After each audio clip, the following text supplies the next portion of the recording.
Hi, everyone, and welcome back to the Ancient Paths series. We're starting again this week. Linda won't be with us this week. She's got a whole lot of really good things on, but she'll be back next week and will continue with us. So we're going to open up this year by talking about fasting. We were thinking about silence as the next one after solitude, but there's been a lot of conversation among people who are engaged with ancient paths about fasting recently. So we thought, well, we'll go there. So let's just start with the definition. Very simply, fasting is about doing without for the sake of the kingdom of God. The way I understand it, we are made of three fundamental structures that make up who we are. Our bodies, easy. Our souls, which is our minds and our emotions, all that sort of stuff, and our spirit, which is the part that God keeps for himself. And it's when we learn how those three live in harmony and balance that we really find the sweet life and everything just flows so well. Now, here's the thing. Most of us have given ourselves so completely to our bodies that's really almost where it stops for a lot of people. In fact, I think a lot of people say, oh, that did good for my soul, when what they really meant is, my body feels relaxed and comfortable now.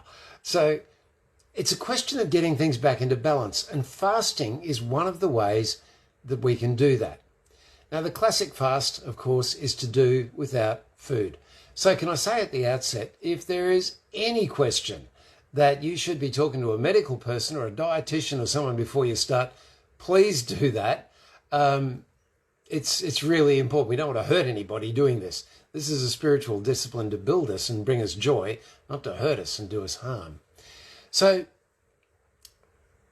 we're going to explore over the next week just practically how fasting can come in. The other sort of fasting that I find very, very helpful is to fast in terms of screen time is a big one for me. So just doing without screen time, but it's doing without for the sake of the kingdom of God. And what happens is, as we lose the food to our bodies, and that has to go, hey, hang on, what we're doing is we're giving our bodies a message. You're not in charge. You know, I want to live out of the spirit, not out of my body. So I'm going to bring my body into some sort of control. I'm going to treat it a little harshly. Paul, the apostle, said, I pummel my body with blows. I'm not exactly sure what he meant by that, but he made sure that his body wasn't pushing him around. He was using his body as a vehicle for his soul and his spirit. And that's what fasting does. It's interesting how when you start to fast, you will learn the difference between appetite and hunger. Appetite, I find, strikes every afternoon, predictably at about 5:30, and I'm ready to eat, drink, and be merry. Hunger is when your body starts eating itself. So most of us have never been hungry in our lives. We've had significant appetite attacks, but no hunger. And so it is to say to that appetite, no, I control you. So the other one, the screen time sort of fast, I find that one incredibly helpful, because as I switch off all the distractions of just the vacuous rubbish that is on TV, the edutainment that people confuse with news and all this sort of stuff, as I just cut that out, I become more focused on what really is in front of me.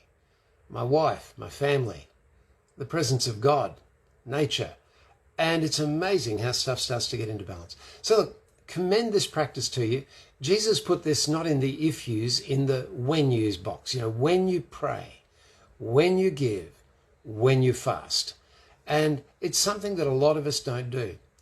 Now, I know there are a number of people who are embarking on a long period of fasting today, which is just nice that all sort of landed at the same time. So I hope this will be some encouragement to you.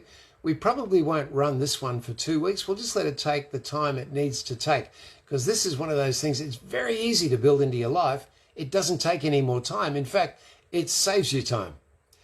Be ready. It is a challenge. Martin Luther put it beautifully. He said, the flesh was wont to grumble mercilessly. Another guy I read said, I did not realize the power of the lust that was in me until it rose its head as I fasted. That appetite, must have, and he had to fight it down. So it is a bit of an adventure.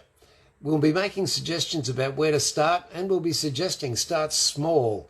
It's really important to get a sense of movement with this. Please don't start with a 6-day absolute fast. That is for hardened, practitioners.